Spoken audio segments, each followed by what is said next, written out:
உட்காருங்க. தேவனுக்கு மகிமை உண்டாவதாக. இந்த நாளிலும் நாம் மீண்டும் தேவ சமூகத்தில் கூடி வர உதவி செஞ்சிருக்கிறார். சுகபலன் தந்திருக்கிறார். தடைகளை மாற்றி கொண்டு வந்தார். அவரை மகிமைப்படுத்த உதவி செய்கிறார். தொடர்ந்து ஆவியானவர் தர்ற வார்த்தைகளை சிந்திக்கணும். 2 கொரிந்தியர் 7ஆம் அதிகாரம் 1ஆம் வசனம் படிங்க. 2 கொரிந்தியர் 7:1 படிங்க. வாக்குத்தத்தங்கள் நமக்கு உண்டாயிருக்கிறபடினாலே பிரியமானவர்களே, மாம்சத்தில் ஆவியில் உண்டான எல்லா அசுசையும் நீங்க நம்மை சுத்திகரித்து கொண்டு பரிசுத்தமாகுதலை தேவ பயத்தோட பூரணப்படுத்த கிடவோம். அப்போ ஒன்று வாக்குத்தத்தங்கள். வாக்குத்தத்தம் என்று சொன்னால் இங்கே 1 யோவான் 2:25-26 வசனத்தில் நித்திய ஜீவனை அளிப்பேன் என்பதை அவர் நமக்கு செய்த வாக்குத்தத்தம். அப்போ முதல் வாக்குத்தத்தம் முடிவற்ற மகிழ்ச்சியான வாழ்வு என்ற நித்திய ஜீவனை தருவேன் என்ற வாக்குத்தத்தம். 2வது வெளிப்படுத்தல் 3:5 ஜெயம் கொள்ளுகிறவன் அவனுக்கு வெண் வஸ்திரம் தரிப்பிக்கப்படும். அதுவும் ஒரு வாக்குத்தத்தம் தான். பரலோகத்திலே தேவன் நமக்கு கொடுக்கிற மகிமை. வெளிப்படுத்தல் 3:21 நான் ஜெயம் கொண்ட பிதாவாகி தேவனுடைய வலது வாசத்தில் வீற்றிருக்கிறது போல ஜெயம் கொள்ளுகிறவனை என்னோடையும் கூட என் சிங்காசனத்திலே வீற்றிருக்க பண்ணுவேன். அதுவும் ஒரு வாக்குத்தத்தம். இதெல்லாம் வாக்குத்தத்தங்களாகும். வாக்குத்தத்தம். அப்புறம் 2:10 தானே வெளிப்படுத்தல், மரண பரியந்தம் உண்மையாயிரு உனக்கு ஜீவ கிரீடத்தை தருவேன். அது வாக்குத்தத்தம் தான் இல்லையா? ஓகே.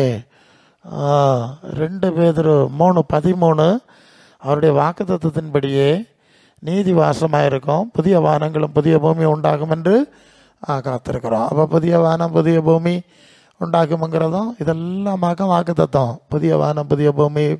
அப்புறம் இன்னொரு வாக்குத்தத்தம் லூக்கா 20:36 மரித்தோர் உயிர்த்தெழுதல் அடைய பாத்திரவான்களாக எண்ணப்படுகிறவர்கள் தேவனுக்கு பிள்ளைகளும் தேவ தூதர்களுக்கு ஒப்பாயிருப்பார்கள். சரியா? இதெல்லாம் வாக்குத்தத்தம் பக்கம். நம்ம வாக்குத்தத்தம்னு சொன்னோடனே அந்த பழைய ஏற்பாட்டில் 28ஆம் அதிகாரத்தில் 14 வசனத்தில் பூமியின் உயர்ந்த ஸ்தானம், ஆடுகளின் பெருக்கம், மாடுகளின் பெருக்கம், இதுதான் வாக்குத்தத்தம்னு நம்ம பொதுவாக, ஏன்னா எப்போ பார்த்தாலுமே இதையே பேசுகிறதும் சொல்லுகிறதும், வாக்குத்தத்தம்னு சொன்னாலே இதை தான் அட்டை எடுக்கிறதும் ஒட்டுறதும் எல்லாம் செஞ்சு வச்சுருக்கு. கடந்த ஞாயிற்றுக்கிழமை இரவு, திங்கக்கிழமை பகலை, திங்கக்கிழமை இரவு 3 கூட்டங்க ஒரு சபையில், சாத்தாங்குளத்துக்கு அந்த பக்கம் ஒரு சபையில் நான் செய்தி சொல்ல வேண்டிய சூழ்நிலை இருந்து நானும் இன்னும் ஊழியக்காரமாக சென்றிருந்தோம். அது ஒரு கொஞ்சம் தனியாக தள்ளி தான் இருக்குது ஒரு சபை. அங்கே பார்த்தீங்கன்னு சொன்னால் பல வருஷங்களாக, எப்படியும் ஒரு 10 வருஷமாக இருக்கும்னு நினைக்கேன். இங்கே ஒவ்வொரு வருஷமும் இந்த வருஷத்து வாக்குத்தத்தம், இப்போ 2019 உதாரணத்துக்கு சொல்லி 2017 வாக்குத்தத்தம்ன்ட்டு ஒரு வாக்குத்தத்தம். அது ஏதோ ஒன்று, எல்லாமே பூமிக்குரியதான். இப்போ ஒன்று எப்படி வச்சுக்கிடுங்க, அது இப்படி இருக்குது, நீ இப்படி நீர்ப்பாய்ச்சலான தோட்டத்தை போல இருப்பாய்.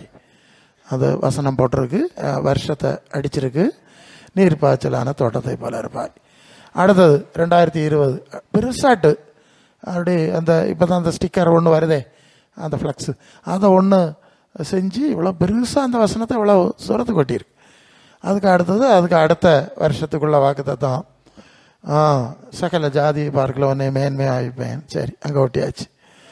இப்படி இது மாதிரி எல்லாம் ஆசீர்வாதம் உயர்வு ஒன்றை தான் அப்படி வைப்பேன்னு இந்த சைடு முழுசும், இந்த சைடு முழுசும், அந்த சைடு இவ்வளவு தூரமாக ஒவ்வொரு வருஷமும் கொடுத்த வாக்குத்தத்தங்களை அப்படி ஒட்டியிருக்கு. அப்போ எப்படியும் ஒரு 10 வருஷம் ஒட்டியிருக்கோன்னு நினைக்கிறேன்.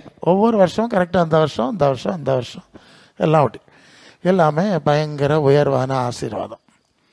அந்த சபைக்கு நிலைமை என்னன்னு கேட்டால், அந்த சபைக்கு கரண்ட் கிடையாது. என்ன கிடையாது? கரண்ட்டு. ஒரு வாக்குத்தத்தம் அப்படி இருக்கும், வெளிச்சம் அப்படி உதிக்கும் இப்படி உதிக்கும்னுங்கிற மாதிரி கூட ஒரு வாக்குத்தத்தம் நான் வேடிக்கையாக நினச்சிக்கிட்டேன். உன்னுடைய வெளிச்சம் விடியற்கால வெளுப்ப போல வரோன்னா என்னமோ ஒரு வசனம். இந்த சபைக்கு என்ன கிடையாது? கரண்ட்டு கிடையாது. ஒயரிங் பண்ணி விட்ருக்கு.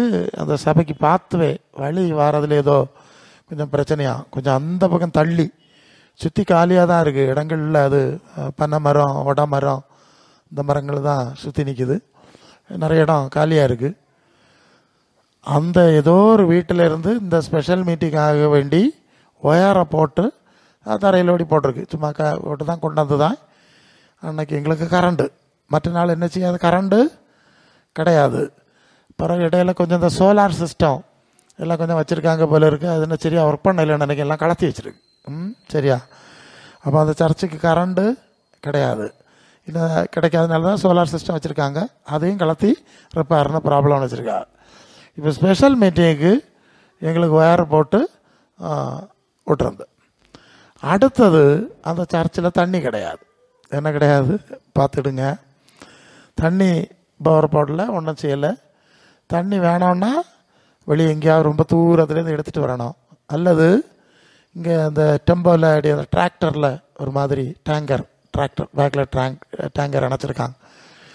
அது ஒரு டெம்போ அடிக்கிறது மாதிரி அந்த டிராக்டரில் தான் தண்ணியை வந்து வெளியே விலைக்கு வாங்கணும். அவங்க கொண்டு வந்து இங்கே தொட்டியாவது பேரலெல்லாம் கட்டி வச்சுருக்காங்க, அதுக்குள்ளே ஃபில் பண்ணுவாங்க. அப்போ அன்னைக்கும் ஸ்பெஷல் மீட்டிங் ஆனாலும் அப்படி தான் கொண்டு வந்து ஃபில் பண்ணாங்க. நான் நேரடியாக பார்த்ததுனால தான் அதை சொல்லுவேன். இல்லையா? நான் யோசித்து பார்த்தேன், நீர்ப்பாய்ச்சலான தோட்டத்தை போல இருப்பான்னு கொஞ்சம் வருஷத்துக்கு முன்னாலே இங்கே இது ஒட்டி இருக்கு. அந்த ஒட்டி இருக்க சர்ச்சிலே நீர்ப்பாய்ச்சல் கிடையாது, தண்ணி கிடையாது. ஆமாம், ஒன்று வெளிச்சம் விடிய காலத்து விளப்ப போல் வரவன்ட்டு ஒரு வாக்குத்தத்தம் இருந்து சர்ச்சில் வெளிச்சம் கிடையாது, கரண்டு கிடையாது. இப்போ புரியுதா நான் சொல்லுது? எனக்கு வேடிக்கையாக இருந்து அப்போ ஒரு நாள் செய்தி நெட்லேயும் வச்சுருக்கேன். நித்திய ஜீவனை அளிப்பேன் என்பதை அவர் நமக்கு செய்த வாக்குத்தத்தம். அப்போ ஆண்டவர் தந்திருக்க வாக்குத்தத்தத்தை எழுத மாட்டாவ. ஏற்கனவே யூதர்களுக்கு கொடுத்து அவங்க ஆண்டவரை மறுதளித்து இது ஒன்றும் உங்களுக்கு தரமாட்டேன்னு ரத்து பண்ணி வனாந்திரத்தில் அழித்து எருசலேம் தேவாலயத்தை உடைச்சி எல்லாம் துரத்தி விட்ட ரத்து பண்ணின வாக்குத்தத்தத்தையாக்கும் இவங்களுக்கு. ஆமாம், ஆவி கூட்டத்துக்கு லட்சணத்தை பார்த்துடுங்க. ஊழியத்துக்கு நிலைமை பார்த்தீங்கன்னா ஒவ்வொரு சூழ்நிலையும். ஸோ அப்படின்னா நித்திய ஜீவன் இப்படியெல்லாம் அநித்தியமான இதை எழுதி போட்ட ஆண்டவர் உங்களுக்கு உதவி செய்ய மாட்டார். இப்போ புரியுதானே சொல்லுது? அதாக்க சொன்னது முன்னால். ஆண்டவர் என்ன சொன்னாரோ அதை நீங்கள் செய்யணும். அதை மிஞ்சி நீங்கள் என்ன சாமர்த்தியம் காட்டினாலும் அது வெற்றி பெற போகிறது கிடையாது. ஆண்டவருடைய உதவி கிடைக்காது. ஒருவேளை சாத்தான் உதவி செய்யலாம், அது வேற விஷயம், அதுக்குள்ளே போகலை. அவர் உங்கள்கிட்ட சொன்னது நீங்கள் அதை செஞ்சுருக்கணும் முதல்ல. சரி, எல்லாமே இந்த அநித்தியமான காரியங்களை தான் சபை முழுவதும் ஒட்டி இருக்கிறார். சரியா? இயேசுநாதர் சொன்ன வாக்குத்தத்தம் சொல்லலை, பேதுரு பவுல் சொன்னது சொல்லலை இல்லையா? பூமிக்குரிய கூடாரமாகிய வீடு அழிந்து போனாலும் தேவனால் கட்டப்பட்ட கைவேல் இல்லாத நித்திய வீடு பரலோகத்தில் உண்டு என்று அறிந்திருக்கிறோம்னு இருக்குது. எல்லாம் வாக்குத்தத்தம் தான். ஒரு முறை நான் நிறைய சபையில் பேசுகிறவன். ஒரு குறிப்பிட்ட சபையில் அடிக்கடி நிறைய பேச வேண்டிய வரும். நான் இந்த மாதிரி பல செய்திகளை பேசுவேன். பேசுறது மட்டும் இல்லை, இந்த வாக்குத்தத்த அட்டைன்னு ஒன்று எடுக்காவ எல்லாம் பழைய ஏற்பாட்டில் உள்ள இதை எழுதி போட்டுக்கிட்டு அதுலேருந்து ஒன்று எடு, இதுதான் வாக்குத்தத்தம் அப்படின்னு. ஒரு சபையில் ஒரு சம்பவம் நடந்துதான். இந்த ஆண்டு உன்னை இப்படி ஆசீர்வதிப்பேன், அப்படி ஆசீர்வாதம், ஏதோ ஒரு ஆசீர்வாதம் வாக்குத்தத்த அட்டை ஒரு பொம்பளை கிடச்சிருக்கு. 1ஆம் தேதி 1ஆம் தேதியிலேருந்து அந்த பாஸ்டர் தான் அதை சொன்னார். ஒரு ஊழியர் கூட்டத்தில் அந்த பாஸ்டர் சொன்ன சம்பவமாக வாக்குத்தத்த அட்டை எடுத்தார்கள். ஒருத்தருக்கு ஒன்று, இந்த தாயாருக்கும் இன்னும் ஆசீர்வாதம்ன்ட்டு அந்த வாக்குத்தத்த அட்டையில் இருந்திருக்கு. பார்த்தா அந்த வருஷம் முழுதும் அந்த தாயார் நேரமாக முதல்ல அவங்க தான் சர்ச்சுக்கு வருவாங்களாம். அவங்க தான் சர்ச்சை தூக்குது, எல்லாம் செய்யுது, எல்லாம் பயங்கர சுறுசுறுப்பாக இருந்தாவலாம். பிறகு இருந்து போய் போய் போய் போய் வருஷம் கடைசி ஆச்சு. கடைசி ஆன பிறகு இவங்க அது மாதிரி வர்றது கிடையாது, லேட்டாக தான் வருவாங்க. ஏறக்குறைய அடுத்த வாக்குத்தத்தை எடுத்துக்கூடிய லெவல் வந்து ஆளையே காணல. என்னன்னு விசாரிச்சா இந்த வருஷத்துக்குரிய வாக்குத்தத்தோன்னு ஒரு வட்டம் எடுத்ததில் இப்படி ஆசீர்வாதம் கிடைக்கும்னு எழுதியிருந்து அந்த சந்தோஷத்திலேயாக அவை எல்லாத்தையும் உற்சாகமாக இருந்தது. கடைசியில் ஒன்றா இல்லை, அப்புறம் கூட்டத்துக்கே வரையலை. இது அந்த பிரசங்கியார் சொன்னதாகும். அவர் என்ன சொன்னாருன்னா, வாக்குத்தத்தம் கர்த்தர் கொடுத்துருப்பாரு, அதுக்கு ஒரு காலம் இருக்கும், அதுக்கு ஒரு சமயம் இருக்கும், அதுக்கு தகுதிப்படும் போது அதை செய்வார் அப்படின்னு வழக்கத்தை அவர் சொன்னார். அப்படி சொன்னாருன்னா 2024 ஆண்டு வாக்குத்தத்தவனு நீ அடிச்சப்படாது இல்லையா? என்னத்தை சொல்லுது? இதான் பிரச்சனை. விவரக்கேடு. கர்த்தர் வாக்குத்தத்தம் கொடுத்துருக்கலாம். யோசேப்புக்கு வாக்குத்தத்தம் கொடுத்தார், சொப்பனம் கொடுத்தார், அதை ஒரு காலம் நிறைவேற்றினார். உண்மை, அது தகுதிப்படுத்தி நிறைவேற்றினார், சந்தேகம் இல்லை. 2024 சொன்னது இல்லையா, பிரச்சனை ஆகி போச்சு. அது காத்துக்கிட்டே இருந்து 20 கூட்டத்தோட்ட ஓடி போச்சு. இல்லையா? அப்படி செய்யக்கூடாது. வாக்குத்தத்தம் அப்படி எங்கேயாவது இருக்கா? இத்தனாம் தேதி இத்தனை வருஷத்தில் முடியும். வாக்குத்தத்தம் கொடுத்தார். அந்த வாக்குத்தத்தத்துக்கு தகுதி இல்லைன்னா கொடுக்க மாட்டேன்னு சொல்லிட்டாரு. தெரியுமா உங்களுக்கு? எரேமியாவில் ஒரு வசனம் இருக்கு, கட்டுவேன் நாட்டுவேன் என்று ஒரு தேசத்தை குறித்து ஒரு ஜாதியை குறித்து நான் சொல்லுகிறது உண்டு. ஆனால் அவர்கள் என் கட்டளைகளை கடைபிடிக்காம அதை மீறி போனா நானும் அவர்களுக்கு செய்வேன் என்று சொன்ன காரியத்தை செய்யாதபடி மனம் மாறுவேன். அல்ல? ஆமாம், நானும் சொல்லுவேன், அதுக்கு பிறகு அதை செய்யாமல் போயிடுவேன். ஓகே, எடுத்தா சொல்லுங்க. என் முன்னால் வந்தது வசனம் தான் இருக்குது. ஓகே, கட்டுவேன் நாட்டுவேன்னு நான் சொல்லுவேன். சொல்லிக்கிட்டு பிறகு நானே என்ன செஞ்சிருவேன், அவங்க கடைபிடிக்காமல் என் கட்டளைகளுக்கு கீழ்படியலைன்னு சொன்னால் நான் அவர்களுக்கு சொன்ன வாக்குத்தை செய்யாதபடி மனம் மாறி விடுவேன்னு சொல்லி அது ஆமாம் எரேமியாவில் தான் இருக்குது. அது 18:9 இல்லையா? 18:9, அது 18:9. கட்டுவேன் நாட்டுவேன் என்றும் ஒரு ஜாதியும் ஒரு ராஜ்யத்தையும் குறித்து சொல்லுவது உண்டு. அவர்கள் என் சத்தத்தை கேளாமல் என் பார்வைக்கு பொல்லாப்பானதை செய்வார்களானால் நானும் அவர்களுக்கு அருள் செய்வேன் என்று சொன்ன நன்மையை செய்யாமல் மனம் மாறுவேன். எவ்வளோ அழகா இருக்கு. வாக்குத்தத்தம் கொடுப்பேன், வாக்குத்தத்தம் கிடச்சிட்டுடா அட்டை எடுத்துக்கிட்டு இவன் அவனுக்கு வழியில் போனான்னா போ, தகுதி இல்லாமல் போனான்னா செய்ய மாட்டேன். வாக்குத்தத்தத்தினுடைய அடிப்படை என்னன்னா, இப்போ பாருங்க, தேவனுடைய நீதி வாசமாக இருக்கும், புதிய வானங்களும் புதிய பூமியும் உண்டாகும் என்று காத்திருக்கிறோம். வாக்குத்தத்தத்தின்படியே அப்படிதான் சொல்லுவார். ஏன்னா ஏசாயா 65:17 அதை சொல்லியாச்சு. இல்லைன்னா இன்னும் நிறைய வாக்குத்தத்தம் நான் சொன்னேன். புதிய சரீரம், புதிய மகிமை எல்லாம் சொன்னேன். இந்த வாக்குத்தத்தம் தந்திருந்தாலும் இந்த வாக்குத்தத்தத்துக்கு தகுதி அடையுக்கு தானே நமக்கு வந்துட்டு இருக்கோம். அல்ல இல்லையா? இந்த வாக்குத்தத்தம் இப்போ எல்லாருக்கும் பைபிளில் இருக்குது. கத்தோலிக்கருக்கு இருக்குது, சிஎஸ்ஐ இருக்குது. வேணா வேற மதக்காரனை இப்படி ஒரு புத்தகத்தை வாங்கி வச்சுட்டு இதில் நிறைய வாக்குத்தத்தம் இருக்குது, கிடைக்க வச்சுருந்தா கிடைக்குமா? கிடைக்காது இல்லையா?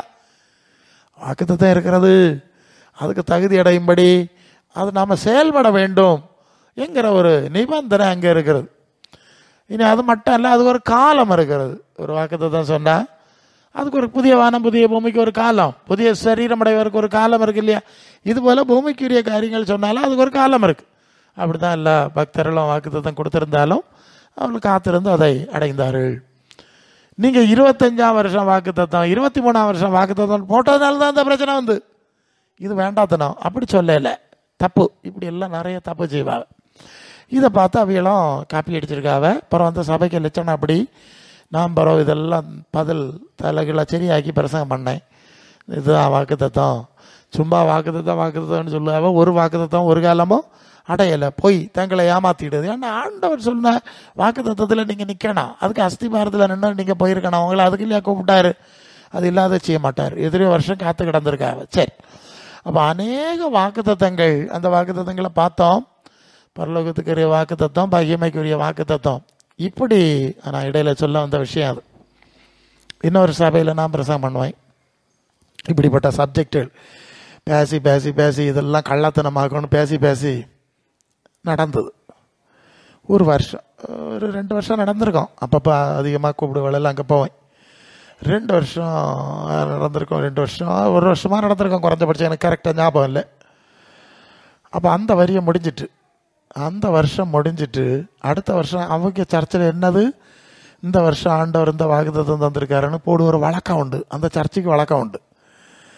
நான் பிரசங்கம் பண்ணி சூழ்நிலை வந்த பிறகு இந்த பிரசங்கியார் இருந்து ஜெபம் பண்ணார். அவர் சொல்லுவார், நான் இருந்து ஜெபம் பண்ண, ஆண்டவரே இந்த வருஷத்துக்கு என்ன வாக்குத்தத்தம், இந்த வருஷத்துக்கு என்ன வாக்குத்தத்தம் எனக்கு தருவீருன்னு பார்த்தா இவர் சொல்லுவார், எனக்கு ஒரு வாக்குத்தத்தமும் தரையில கொள்ளாமா. அவருக்கு வாக்குத்தத்தம் வர்றவன் நின்று போச்சு, எல்லாம் ஸ்டாப்பு. பிறகு என்ன செய்யுது, அப்படியே கடைசி நேரம் வரை சொல்லாரு. நான் கடைசி நேரம் எனக்கு ஒரு பிடியே இல்லை, எனக்கு ஏதோ மண்டை குழம்புன மாதிரி ஆகிப்போச்சு.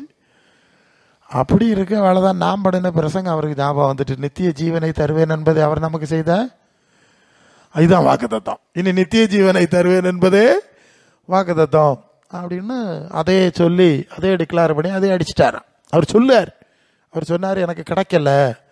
அப்போ இது வரைக்கும் அவருக்கு அநித்தியமான ஜீவனுக்கு ஒரு வாக்குத்தத்தம் எங்கோடியோ வந்துட்டு இருந்திருக்கு. இப்போ ஆண்டவர் நடத்திட்டு இனி இந்த வித்தையெல்லாம் வேண்டாம், நித்திய ஜீவனை தருவேன். அப்போ அதுக்கு போறக்கு ரெடி ஆகுங்க. ஏன்னா அவர் சொல்லிக்கிட்டார், சொன்னதை நான் கேட்டதான் சொல்லி. இப்படி பல விசித்திரமான சம்பவங்கள் எனக்கு நடக்கும், எனக்கு ஊழிய பாதையில் நடக்கும். சரி, அப்போது இப்படிப்பட்ட வாக்கு தத்தங்கள்னு சொன்னால், இப்போ நாம் நித்தியத்துக்குரிய வாக்கு தத்தம் பார்த்தோம். இந்த வாக்கு தத்தங்கள் எல்லாம் நமக்கு உண்டாயிருக்கிறபடினாலே அதிக பயத்தோடும் நடுக்கத்தோடும் உங்கள் மாம்சத்திலும் ஆவியில் உண்டான எல்லா அசுசையும் நீங்கள் சுத்திகரித்து கொண்டு பரிசுத்தமாகுதலே தேவ பயத்தோடே, அதான் விஷயம். சரிங்களா? இப்படிப்பட்ட வாக்குத்தத்தங்கள், அதுக்கு மேலே என் குமாரரும் என் குமாரத்தியுமா இருப்பீர்கள், அப்படி ஏதோ ஒரு வாக்குத்தத்தம் தான். தேவனுக்கு பிள்ளைகளும் தேவதூதர்களாக இருப்போம், வாக்குத்தத்தம் தான். அப்போ இப்படியெல்லாம் நிறைய இருக்குது. பிரியமானவர்களே, இந்த வாக்குத்தத்தங்களை அடைவதற்கு மாம்சத்தில் ஆவியில் உண்டான எல்லா அசுசையும் நீங்கள் நம்மை சுத்திகரித்து கொண்டு பரிசுத்தமாகுதலை தேவ பயத்தோட பூரணப்படுத்த வேண்டும். இதுதான் நமக்கு செய்தி. வாக்குத்தத்தம் என்னது? அவர் இருக்கிற வண்ணமாகவே அவரை தரிசிப்போம். வாக்குத்தத்தம் தேவனுக்கு பிள்ளைகளும் தேவதூதர்களுக்கு போல ஒப்பாயிருப்போம். வாக்குத்தத்தம் அவருடைய சிங்காசனத்திலே அவருடைய கூட இருப்போம். அதுதான் வாக்குத்தத்தம். இந்த வாக்குத்தத்தங்களாக நாம் இப்போ இங்கே சிந்திக்கணும். வேற மாதிரி உலகத்தில் உள்ள வாக்குத்தத்தங்கள் எல்லாம் சுதந்திரித்துக் கொள்வதற்கு இப்போ பார்த்தா பாருங்க, கடவுள் நம்பிக்கை இல்லாதவனும் உயர்ந்த ஸ்தானத்தில் இருக்கான். வேற பல வழிபாட்டில் இருக்கவங்களெல்லாம் நாட்டை ஆட்சி செய்கிறார்கள் இல்லையா, பார்த்துட்டு இருக்கான் இல்லையா. உன்னை எல்லா ஜாதியிலும் மேன்மையாக வைப்பேன்னு சொல்லி இவங்க யாரும் இருக்கல, அவன் தான் இருக்கிறான். அதான் உண்மை. அப்போ அது நடக்குது ஒரு பக்கம். அதனால் அந்த வாக்குத்தத்தத்தை பற்றி பேசலை. ஏன்னா அது லூக்கா 4:5 போய் சாசு சொல்லுறான், இந்த உலகத்தின் மகிமை மேன்மை அதெல்லாம் காண்பித்து இதெல்லாம் எனக்கு ஒப்புவிக்கப்பட்டிருக்கிறது, எனக்கு இஷ்டமானவனுக்கு கொடுப்பேன், நீ என்னை பணிந்து கொண்டால் உமக்கு தருவேன். அப்போ அவன் ஒரு வாக்குத்தத்தம் கொஞ்சம் கொடுக்குறான். என்னது? பூமியின் உயர்ந்த ஸ்தானத்துக்குரிய வாக்குத்தத்தங்கள். சரிதானே? அதற்குள்ளதான் இருக்கலாம் சகல பூமியின் மேன்மையான விலை குறித்த வாக்குத்தத்தம், உயர்ந்த ஸ்தானம், மகிமை, மரியாதை, இதெல்லாம் எனக்கிட்ட இருக்கு, எனக்கு இஷ்டமானவனுக்கு நான் ஒப்பு கொடுப்பேன் என்கிறதாக்கும் அவன் சொல்லுதான செய்தி. அப்போ அதுக்கு என்ன நிபந்தனை? நீர் என்ன பணிஞ்சுக்கிட்டா இதெல்லாம் உமக்கு தருவேன், என்ன பணிஞ்சுக்கிட்டா உமக்கு. அப்போது அவன் பூமிக்குரிய வாக்குத்தத்தத்தை கொடுக்குறான், என்ன பணிஞ்சுக்கிட்டா அவன் எனக்கு தருவேன்னு சொல்லி அதுக்குரிய நிபந்தனையை அவன் சொல்லுகிறான்.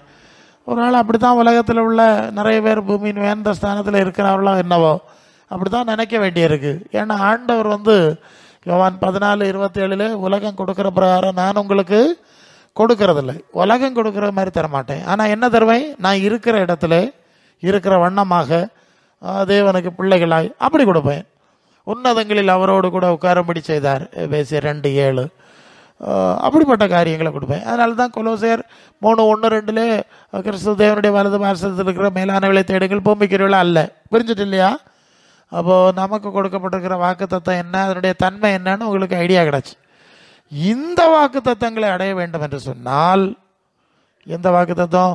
தேவ சமூகத்தில் அவர்கள் தேவனுக்கு பிள்ளைகளாக இருக்கிற வாக்குத்தத்தம். அது வெளிப்படுத்தல் 21:3 பரலோகத்திலே ஒரு சத்தம் உண்டாயிற்று, இதோ மனுஷனுடைய மத்தியிலே தேவனுடைய வாசஸ்தலம் இருக்கிறது, அவர் அவருடைய தேவனாக இருப்பார், அவர்கள் அவருடைய ஜனங்களாக பிள்ளைகளாக இருப்பார். சரிதானே? வாக்குத்தத்தம் தானே இது? வாக்குத்தத்தம் இருப்பார்கள், கிடைப்பேன், இதெல்லாம் கிடைக்கும். அப்போ தேவ பிரசன்னத்திலே தேவனோடு கூட இருக்கிற வாக்குத்தத்தம்னு வைப்போம்.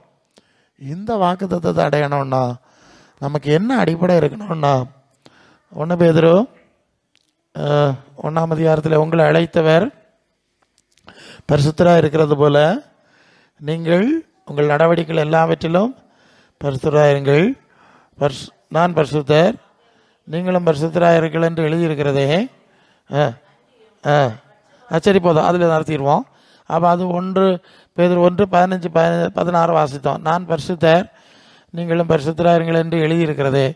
பரிசுத்தம் இல்லாமல் ஒருவனும் அவரை தரிசிப்பதில்லையே என்ற வசனங்கள் எபிரேயர்லாம் உண்டு. ஓகே, இதில் 2ஆம் அதிகாரம் 9ஆம் வசனத்தில் உங்களை அந்தகாரத்திலிருந்து தம்முடைய ஆச்சரியமான ஒளி நடத்துக்கு வரவழைத்தருடைய புண்ணியங்களை அறிவிக்கும்படி தெரிந்து கொள்ளப்பட்ட சந்ததி, ராஜரீகமான ஆசாரிய கூட்டம், பரிசுத்த ஜாதி, அவருக்கு சொந்த ஜனமாக இருக்கிறீர்கள். சரி, அப்போ இங்கே என்ன புரிகிறோம்? இப்போ நாம் கொஞ்ச நேரம் சிந்தித்த அந்த மகிமையான நித்தியத்துக்குரிய பரலோகத்துக்குரிய வாக்கு தத்தங்களை சுதந்திரிக்கணும்னா நமக்கு என்ன தகுதி வேணும்? பரிசுத்தமாகுதல். சரிதானே? பரிசுத்தமாகுதல் தகுதி வேணும். பூமியில் உயர்ந்த ஸ்தானத்துக்கு யாராவது ஒன்றும் வேண்டாம், அது நம்ம பார்த்துட்டோம். ஆனால் பரலோகத்தின் பரிசுத்த தேவன் இருக்கிற சமூகத்துக்குரிய வாக்குத்தத்தங்களை அடையணும்னா நமக்கு வர வேண்டிய தகுதி அந்த தேவனுக்கு ஏற்ற பரிசுத்தமாகுதல். அல்லேலூயா. மத்தேயு 5:48 ஆண்டவர் சொல்வார், பரலோகத்தில் இருக்கிறவங்கள் பிதா பூரண சர்க்குணராய் இருக்கிறது போல நீங்களும் பூரண சர்க்குணராய் இருங்கள். அந்த பொருள் என்ன தெரியுமா? பரலோக தேவன், நம்மை அழைத்த தேவன் எப்படி இருக்கிறாரோ அதற்கு உகந்தவர்களாக இருங்கள், அதற்கேற்ற தகுதி உள்ளவர்களாக இருங்கள். சரிதானே? சரி, அப்போ நமக்கு கொடுக்கப்பட்டிருக்கிற வாக்கு தத்தத்தை அடைவதற்கு அந்த வாக்கு தத்தத்தை கொடுத்த அந்த தேவனுடைய தகுதி நமக்கு இருக்க வேண்டும் என்பதை முதலாவது அடிப்படையில் புரிந்து கொள்ள வேண்டும். நான் அடிக்கடி சொல்லுகிற காரியம் உண்டு. கிறிஸ்தவ மார்க்கம் இயேசுவின் சுவிசேஷத்தில் இல்லை. ஒரு கூட்டத்தார் சிலுவை கள்ளர்கள் கள்ளி எல்லாம் பரலோகத்துக்கு போயிடுவாவேன்னு சொல்லி அவி அப்படியே பொழுது போக்கி கொண்டிருக்கிறார். இன்னொரு கூட்டத்தார் எங்களுக்காக இப்பொழுதும் எங்கள் மரண நேரத்தில் வேண்டிக் கொள்ளணும்னு ஓயாமல் புலம்பி அதுவளம் பொழுது போக்கிட்டு இருக்கு.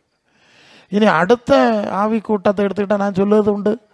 ஆவி கூட்டத்தில் இயேசுவின் வசனங்களை வாசிக்கலை, அப்போஸ்தலருடைய வசனங்களே வாசிக்கலை. இப்போ எல்லாம் அவியெல்லாம் பழைய பாட்டை தான் நான் சொன்னேன் இல்லையா? ஆவி கூட்டத்தில் தான் நான் பிரசங்கம் பண்ண போனேன், அங்கே நடந்த கதையாகாது. இப்படி போய்கொண்டிருக்கிறார்கள். இப்படி எல்லாரும் ஒவ்வொருத்தர் ஒரு டைப்பில் போயிட்டு, ஆனால் எல்லாருக்கும் ஒரு நம்பிக்கை.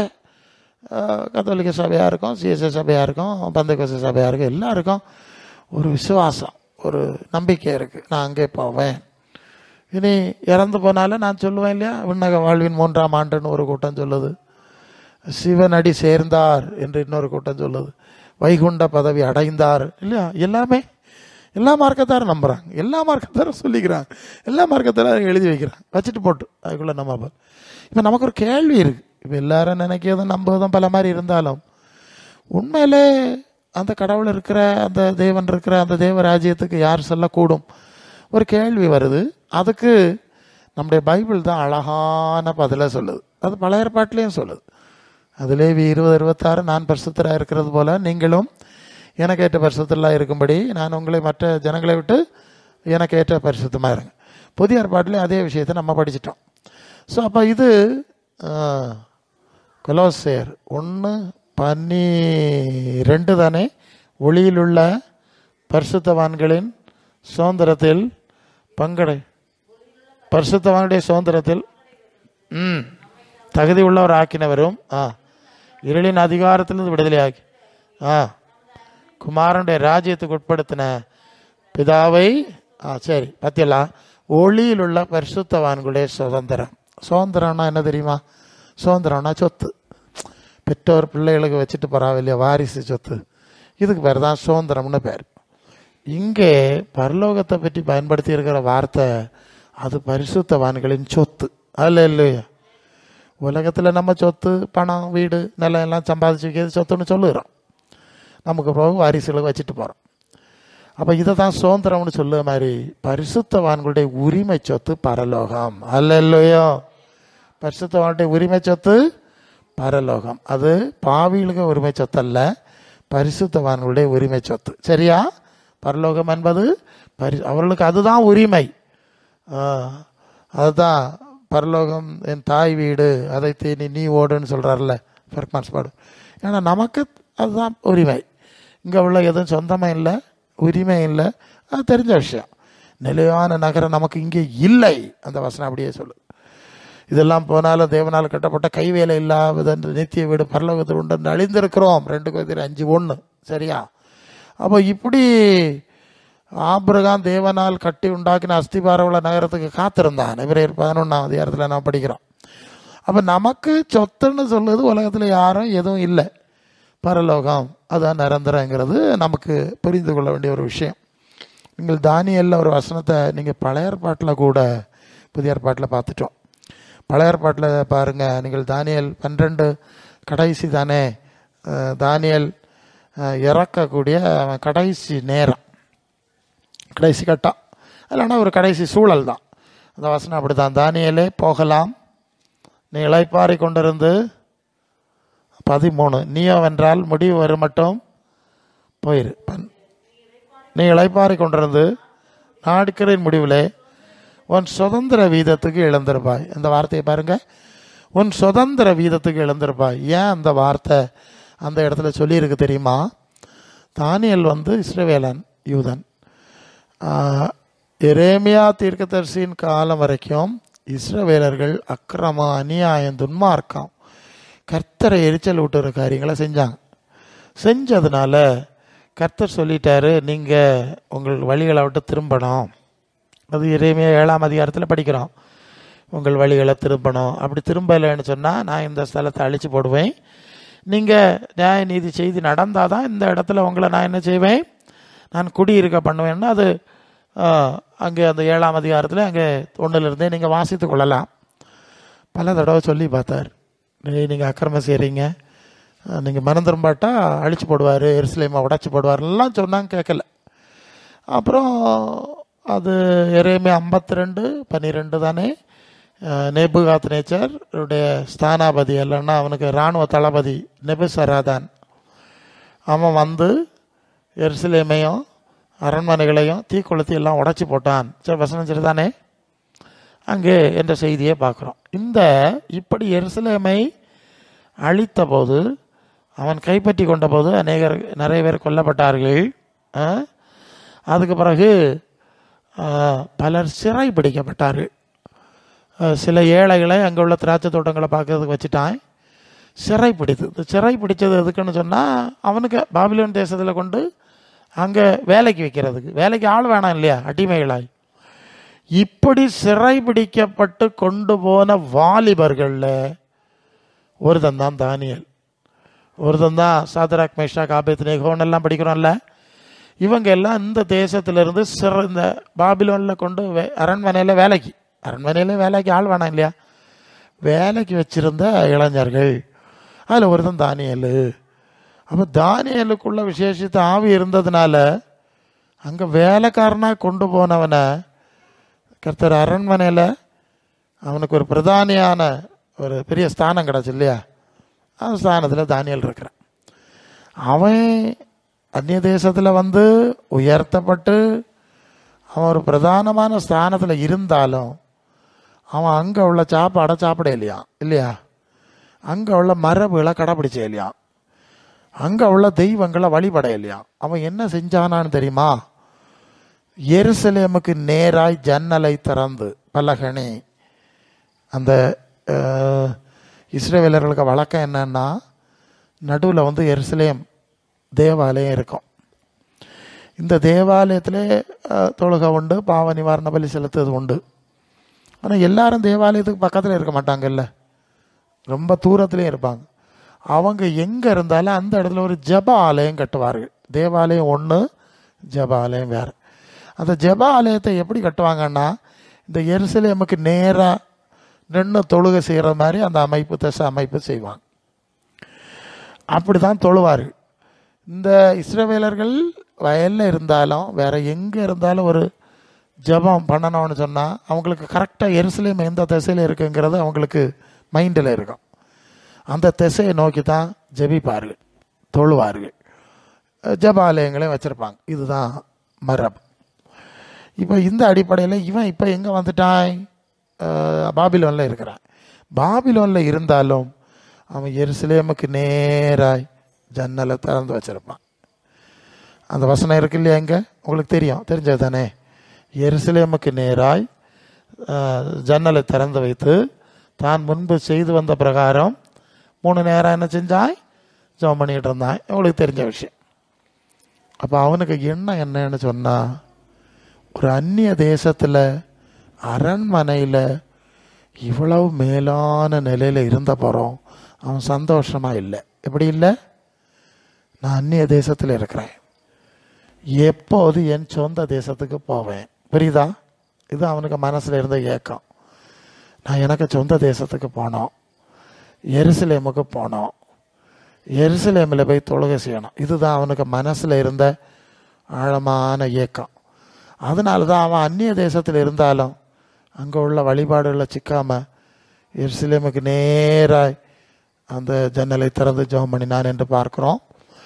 அப்போ அவனுக்கு எதிர்பார்ப்பு, நீங்கள் தானியேல் தீர்க்கதரிசி புத்தகத்தில் வேறு இடத்துல வருது, இது ஏன் நடந்தது, எங்களுக்கு ஏன் நடந்தது, நாங்கள் ஏன் அந்நிய தேசத்தில் இருக்கோம், எப்போ எங்கள் சொந்த தேசத்துக்கு போவோம் அப்படின்னெல்லாம் அவன் ஆராய்ச்சி பண்ணானோ.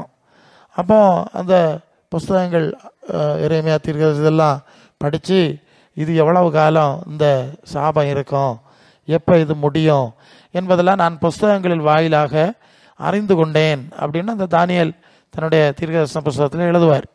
எழுதிக்கிட்டு தான் அவர் பாவம் மன்னிப்படுப்பார். ஐயோ, நாங்கள் தான் உமக்கு விரோதமாக பாவம் செய்து அக்கிரமம் செய்து இப்போ இருக்கிற அந்த நிலைமைக்கு வந்து விட்டோம் என்று சொல்லி தேவனை நோக்கி அவன் பாவ அறிக்கை பண்ணி ஜெபம் பண்ணினான். ஜெபம் பண்ணும்போது அந்த தேவதூதன் வந்து அவனிடத்திலே வந்து பேசினான், பல காரியங்களை சொன்னான் என்ற செய்தி எல்லாம் அங்கே இருக்கிறது. நம்ம அதுக்குள்ளே இப்போ எல்லாம் போகல. அப்போ அவனுக்கு ஏக்கம், இந்த சாபம், இந்த தேசத்திலிருந்து நான் இப்போ என் தேசத்துக்கு போவேன், என் சுய தேசத்துக்கு போவேன், எருசலேமுக்கு போவேன். அது அவனுக்கு மன்றாட்டு, பிரார்த்தனை, தேடல், நாட்டம் அப்படி இருந்திருக்கு. இப்படியே இருக்க சந்தர்ப்பத்தில் தான் ஒரு கட்டத்தில் அவன் பல விஷயங்களை என்னெல்லாம் நடக்க போகுதுங்கிறதை கர்த்தருடைய தூதன் அவனுக்கு சொல்லிக் கொடுக்குறான். அதெல்லாம் எழுதி வச்சிருக்கு. எழுதி வச்சுக்கிட்டு கடைசியில் என்ன சொல்லியிருக்குன்னா 13ஆம் வசனம், நீயோ முடிவு வர மட்டும் போயிரு. எங்கே போயிரு? நீ இந்த உலகத்தை விட்டு போயிரு. அதான் வார்த்தை. இளைப்பாறுதலுக்கு போய்விடு. இளைப்பாறை கொண்டிருந்து நாட்களின் முடிவிலே உன் சுதந்திர வீதத்துக்கு இழந்திருப்பாய். இப்போ அந்த சுதந்திரம் என்கிற வார்த்தைக்கு தான் நான் இவ்வளோ விளக்கம் சொன்னேன். அப்போ கர்த்தருடைய தூதன் சொல்லுகிறான், இஸ்ரவேல் தேசம் உனக்கு சொந்த தேசம், இனி உனக்கு சொந்த தேசம் கிடையாது. புரியுதா?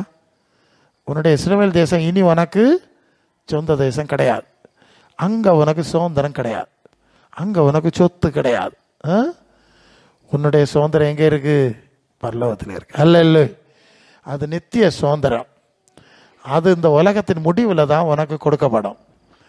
அது வரைக்கும் நீ சரி, நீ நல்ல பாடுபட்டாய், கஷ்டப்பட்டாய், சிங்கெல்லாம் போயிட்டு வந்தாய், நீ இளைப்பாறுதலுக்கு போ. அது அந்த இளைப்பாறை கொண்டிருந்து இல்லையா? யோவான் வெளிப்படுத்தல் 14:13 கர்த்தருக்குள் மரிக்கிறவர்கள் பாக்கியவான்கள் என்று எழுது, அவர் தங்கள் பிரயாசங்களை விட்டு இளைப்பாறுவார்.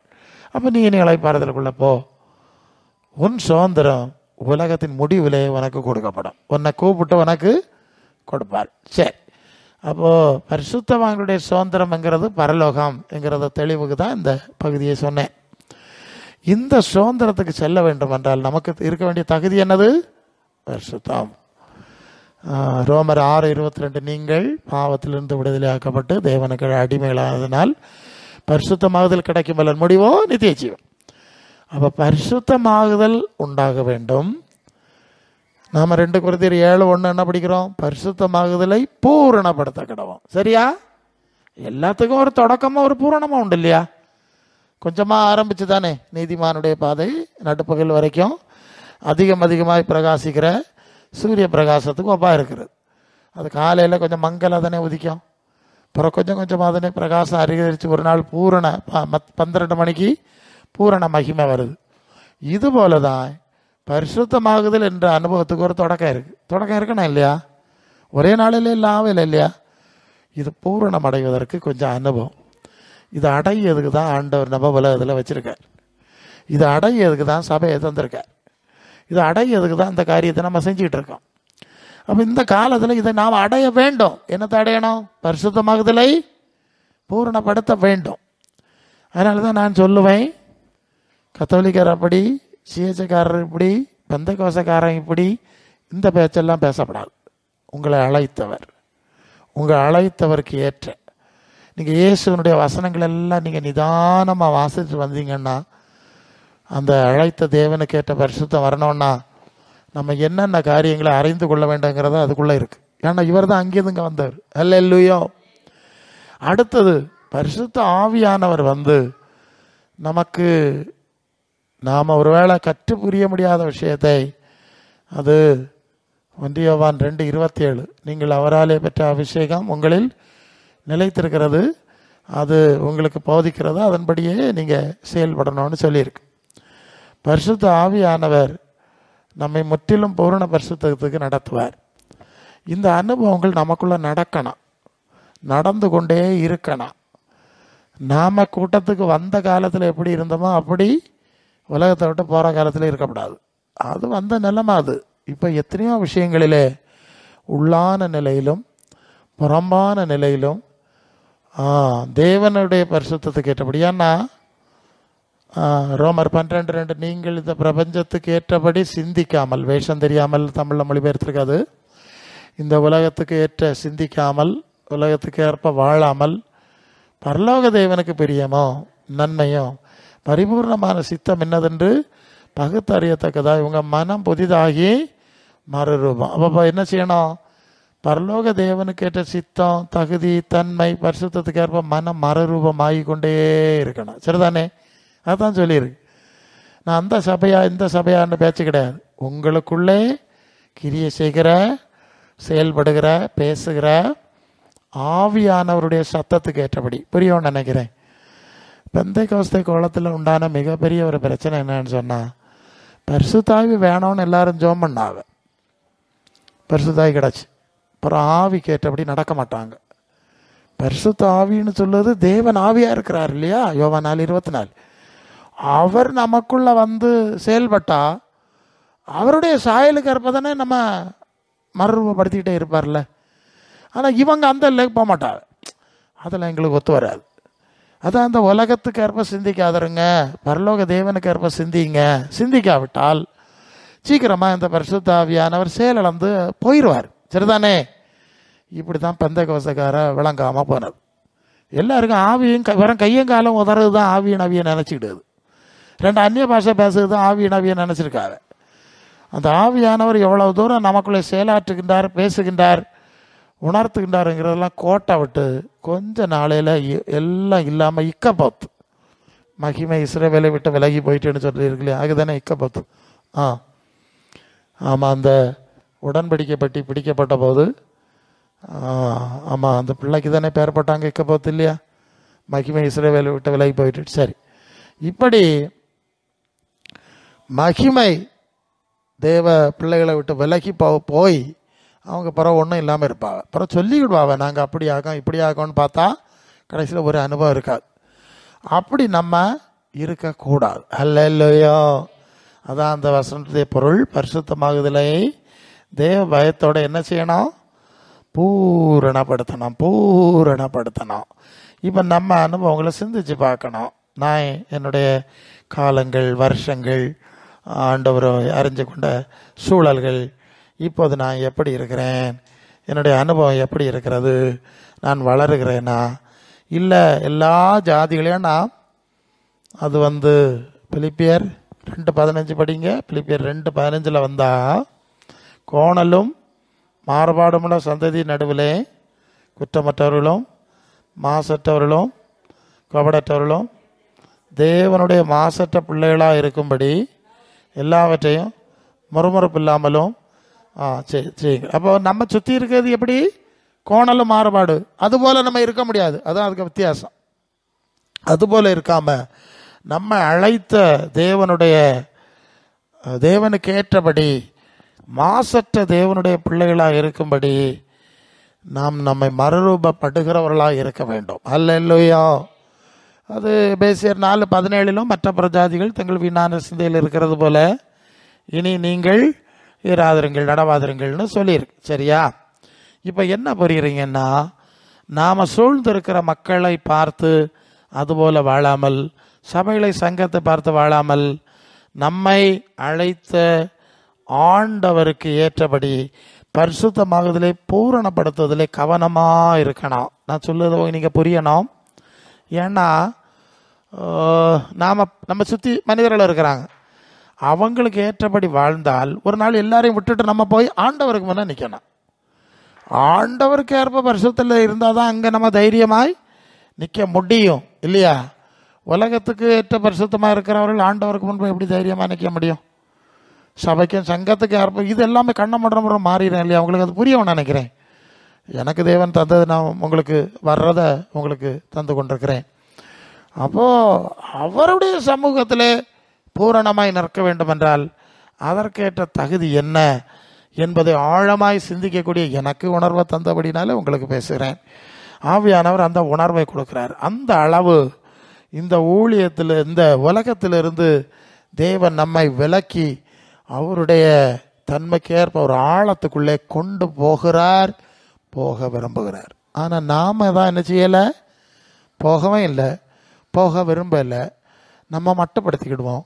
நம்ம மட்டுப்படுத்திக்கிட்டு பிறகு நான் எலியாவை போல இருக்கணும், அப்படி இருக்கணும், இப்படி இருக்கணும்னு ஆசை. பெந்தேகோஸ்தே சபைகளுக்கு லட்சணத்தை சொல்லுவேன். அவங்க தேவ சித்தம் ஒன்றும் செய்ய விரும்புவது கிடையாது. உலகத்தார போல தான் இருப்பாவலாம். அவைய சொல்லுது இன்னும் மழை பெய்யணுமா, அவங்க நின்றுணுச்சோன்னா நின்றுடணுமா, கொள்ளாமா வானத்தில் அக்கறை இறங்கணும்னு இறங்கிடணுமா, அப்படி தான் கையிடிச்சு பாடிக்கிட்டு இருக்கா. எலியாவின் தேவன் நம் தேவன். நம் தேவன் தான். ஆனால் எலியா வாழ்ந்த மாதிரி நம்ம வாழுது கிடையாது. எஸ், அதான் நான் அனுபவம். எலியாவின் தேவன் நம்ம அப்படி எல்லாம் பாட்டை அடித்து முழக்கி கொட்டை எல்லாம் அடித்து கிழிச்சிருவாங்க. அவன் நடந்த மாதிரி நடங்கப்பா. நான் சமீபத்தில் எங்கேயோ பேசிகிட்டு இருக்கும்போது சொன்னேன், கத்தோலிக்க சூழ்நிலையிலேருந்து வந்தவங்க எல்லாம் புனிதர்கள்னு சொல்லுவாங்க. நல்லதுதான் புனிதர். அந்த புனிதர்கள் மாதிரி நீங்களும் வாழுங்களேன். அதான் செய்ய மாட்டீங்க. அவரை புனிதர்கள் போட்டு மாலை போட்டுருவாங்க. இது மாதிரியா இவர்களும் எலியா மாதிரி தேவன்னு சொல்லுவது ஒன்றும் நடக்காது பாருங்க. புரியும் நினைக்கிறேன். அப்போ நமக்கு தேவனுக்கு ஏற்ற ஒரு பரிசுத்தம், ஒரு தகுதி, பூரணப்படக்கூடிய ஒரு தனித்த அனுபவம் இருக்கணும். அது ஒரு முற்றிலும் உலகத்துக்கு வேறுபட்ட அனுபவம். தலைகளாக இருக்கும், உலகத்துக்கு தலைகளாக இருக்கும். நீங்கள் எந்த அளவு போனீங்க, எந்த அளவு போறீங்கன்னு எனக்கு தெரில. நீங்கள் தான் உங்களை என்ன செய்யணும், உய்த்து ஆராய்ஞ்சு பார்க்கணும். பார்க்கணுமா வேண்டாமா? பார்த்தா நல்லது. ஆனால் அதுக்கேற்ற ஒரு மகிமையை தான் நம்ம பரலோகத்தில் நம்ம அடைய போகிறோம். அதுக்கு தகுதி அடைகிற ஒரு ஆயத்த காலமாக இந்த காலம் நமக்கு கொடுத்துருக்குங்கிறத மனசில் வைங்க. ஆமாம், நான் எப்போதும் அப்படி தான் பைக்கில் தான் வந்துட்டு இருக்கும்போது என்ன பேசணும்னு யோசிச்சுட்டு வரேன். டக்குன்னு இந்த வசனம் வந்து அதில் தான் போயிட்டுருக்கிறேன். அப்போ பரிசுத்த மாதிரி தேவ பயத்தோட பூரணப்படுத்தும்படி இந்த நாட்களை, காலங்களை பயன்படுத்தி கொள்ள நான் ரொம்ப ஜாக்கிரதையாக இருக்கணும். ஏதோ வாழ்ந்தேன்னு இருக்கப்படாது, மற்றவங்களை பார்க்காதங்க. ஏன்னா ஒரு காரியம் நான் சொல்லி முடிக்கிறேன். கிறிஸ்தவ மரபில் மிகப்பெரிய ஒரு தவறு, மிக பயங்கரமான ஒரு தவறு உண்டு. அது என்னன்னு சொன்னால், சிஎஸ்எஸ் சபையிலெல்லாம் அடக்காராதனை நடத்தும் போது அவர் ஏதோ எல்லாருமே கர்த்தருக்குள் வாழ்ந்துட்டு இருக்குது மாதிரி, அந்த கர்த்தருக்குள் மரிக்கிறவர்கள் முதலாவது எழுந்திருப்பார்கள், உயிரோடு இருக்கு, நாம எதிர்கொண்டு போவோம், இப்படின்னு அந்த வசன பகுதியில் சொல்லி தானே அடக்காரதை நடத்துகிறாங்க. அப்போ கேட்டுட்டு இருக்கவே இல்லை. என்ன நினைக்கிறது இல்லை தெரியுமா? நம்ம எல்லாம் கர்த்தருக்குள் வாழ்ந்துட்டு இருக்கிறோம், நம்ம கர்த்தருக்குள் மரிக்க போகிறோம், அவர் வந்தால் நம்ம எல்லாம் இழந்து போயிடுவோம். இப்படி ஒரு தவறான நம்பிக்கை உண்டாகக்கூடியதில் தான் அந்த அடக்காரதை நடத்துகிறாங்க. அது சிஎஸ்சியும் கத்தோலிக்கமும் எல்லாமே பெந்தேகோஸ்தே அதான் செய்யா. அப்போ சபையார் நினச்சிக்கிட்டு நம்ம எல்லாம் கர்த்தருக்குள்ளே மரிக்க போகிறோம், மகிமை அடைய போகிறோம். ஒரு நாளும் கிடையாது. அந்த முறையே தப்பு. அப்படி ஒரு காரியம் இருக்கிறது, அடைய வேண்டும். ஆனால் நம்ம இப்போ கர்த்தருக்குள்ளே இருக்கிறோமா? நான் கூட அந்த அடக்காராத நிகழ்ச்சியில் பிரசங்கம் பண்ணும்போது அப்படி தான் சொல்லுவேன். இப்போ அவர் வந்து அவருடைய கிரியை கேட்ட ஒரு சூழ்நிலைக்கு போயிருக்காரு. எங்கே போயிருக்காரு நமக்கு தெரியாதுல்ல. பரதீசுக்கு போனார் நம்ம சொல்லிட முடியாது. அவருடைய கிரியை, அவருடைய வாழ்வு, அவருடைய தன்மைக்கு சில சாட்சி நம்ம சொன்னாலும் அந்த இடத்துக்கு போயிருக்கார். அது மாதிரி யார் அந்த மகிமையான தெரியாது. ஆனால் ஒன்று வச்சிருக்கு, அந்த தெய்வ சித்தப்படி முறையாக போனால் அது கிடைக்கும். எல்லாருக்கும் கிடைக்கணும் உத்தரவாதம் கிடையாது. ஆனால் அந்த ஜனங்கள் என்ன செஞ்சுருவாங்க, எல்லாம் நம்ம அப்படி போகிறோம்னு நினச்சிட்டு அப்படியே ஒரு தப்பு அபிப்பிராயத்தில் போகிறாங்க. அப்படி நாம் சொல்லக்கூடாது. நாம் அனுதினமும் பரிசுத்தத்தில் பூரணப்படுகிறவர்களாய் பிரயாசப்பட வேண்டியது அவசியம் என்பதை ஆவியானவர் நமக்கு உணர்த்துகிறார். சரிதானே? நம்ம ஒப்பு கொடுப்போமா? கர்த்தர் இந்த நாட்களிலே நம்மை ஆழமான, ரொம்ப ஆழமாக தான் உங்கள்கிட்ட பேசுகிறார். எனக்குள்ளே வர்றது தான் உங்களுக்கு தரணும். கர்த்தர் பூரண பரிசுத்தத்துக்கு நேராய் நம்மை நடத்தும்படி நாம் ஒப்பு கொடுப்போம். ஜெபம் பண்ணுவோம். ஹல்லேலூயா, ஹல்லேலூயா, ஹல்லேலூயா, ஹல்லேலூயா, ஹல்லேலூயா, ஹல்லேலூயா. பரிசுத்த பிதாவே, உமக்கு மகிமை உண்டாவதாக. இந்த நாளிலும் நாங்கள் உம்முடைய சமூகத்தில் கூடி உம்மை மகிமைப்படுத்தணும். ஆராதித்தோம். ஒரு அற்புதமான வசனம். வாக்குத்தத்தங்கள் நித்திய ஜீவனுக்கு ஏற்ற வாக்குத்தத்தங்கள் எங்களுக்கு கொடுத்துருக்கு. அது பரலோக வாக்குத்தத்தம். அதை அடையணும்னு சொன்னால் அதுக்கேற்ற பரிசுத்தமாகுதல் எங்களுடைய வாழ்க்கையில் வர வேண்டும், அது பூரணப்பட வேண்டும் என்று சொல்லி ஆவியானவர் பேசியிருக்கிறேன். வாக்குத்தத்தத்திலே தெளிவாக இருக்க வேண்டும், அதை அடையக்கூடிய காரியத்திலும் தெளிவாக இருக்க வேண்டும். இயேசுவின் வார்த்தையின்படியும் பரிசுத்த ஆவியினுடைய நடத்துதல் படியும் நாங்கள் தேவனுக்கு ஏற்ற பூரண பரிசுத்தர்களாய் வாழ பிரயாசப்பட எங்களை எல்லாருக்கும் உதவி செய்யும். சபைகளையும் சங்கங்களையும் மற்ற ஆளுகளையும் அதையும் இதையும் பார்க்கப்படாது. கண்ணை மூடி ஆண்டவருக்கு முன்னே நிற்கும்போது எப்படி நிற்போம் என்கிற உணர்வோடு அது சம்பந்தமாய் ஆவியானவர் எங்களுக்கு தருகிற உணர்வுகள் அறிவுரைகளுக்கு ஏற்ப நாங்கள் பூரண பரிசுத்தத்துக்கு நேராய் செயல்படுகிறவர்களாய் பிரயாசப்படுகிறவர்களாய் இருக்க உதவி செய்யும். எல்லாருக்கும் உதவி செய்யும். இது நிலையற்ற வாழ்க்கை. இந்த உலகத்துக்காக மாரடிக்க முடியாது, இந்த உலகத்துக்காக ஜால்ரா பண்ண முடியாது. அதெல்லாம் தேவையற்றது, வேஸ்ட்டு. நாம் நம்முடைய நித்தியத்தை இழக்க முடியாது, நித்திய வாக்குறுதியில் இழக்க முடியாது. ஆகவே எல்லாருக்கும் உணர்வுள்ள இருதயத்தை கொடும், அதிகமாக ஜெபிக்கட்டும், பரிசுத்த ஆவியானவருக்கு இடம் கொடுக்கட்டும். நீங்கள் ஆண்டு தேவ சித்தம் செய்ய உங்களை ஒப்பு கொடுப்பீர்கள் என்று சொன்னால் அவர் தூய ஆவியை தர வல்லவர், புதுப்பிக்கவும் வல்லவர். ஹல்லேலூயா. பலவேளை ஆவிக்குரிய கோலங்களிலே வீழ்ச்சி ஏற்படுகிறது. நாங்கள் மீண்டும் இந்த விஷயங்களை போட்டு அவர்களுக்கு உணர்வு உண்டாகும் போது தேவன் மீண்டும் அவர்களை உயிர்ப்பிக்க விரும்புகிறார். அவர் உயிர்ப்பிக்கத்தான் விரும்புகிறார். ஹல்லேலூயா. நம்மை உயிர்ப்பிக்கும்படி நாம் அர்ப்பணிப்போம், நம் குறைகளை அறிக்கை பண்ணுவோம், நிறைவை வாஞ்சிப்போம். கற்ற நன்மையான காரியங்களை செய்து நிறைவாழ்வுக்கு நடத்துவார். கர்த்தாவே சோதரம் சோதரம் சோதரம் சோதரம். எல்லா பிள்ளைகளையும் அப்படி நடத்தும், எல்லா பிள்ளைகளையும் அப்படி நடத்தும். இந்த காலம் கடைசியாக இருக்கிறதே, வருகை நாட்களில் இருக்கிறதே, எங்களை பூரண சபையாய் நடத்தும், பூரண சபையாய் நடத்தும். ஆண்டவரே நாங்கள் அர்ப்பணிக்கிறோம். இந்த விஷயத்தில் நீங்கள் விரும்புகிறதற்கும் வேண்டிக் கொள்கிறதுக்கும் அதிகமாய் கிரியை செய்கிறவர்னு சொல்லியிருக்கு. இந்த விஷயத்துக்கு தான் சொல்லியிருக்கு, வேற விஷயத்துக்கு சொல்லலை. நித்தியத்தை குறித்த விஷயத்தில் அவர் விரும்புகிறதற்கும் நீங்கள் கொஞ்சம் விரும்பினா அவர் அதிகமாக செய்கிறாராம்.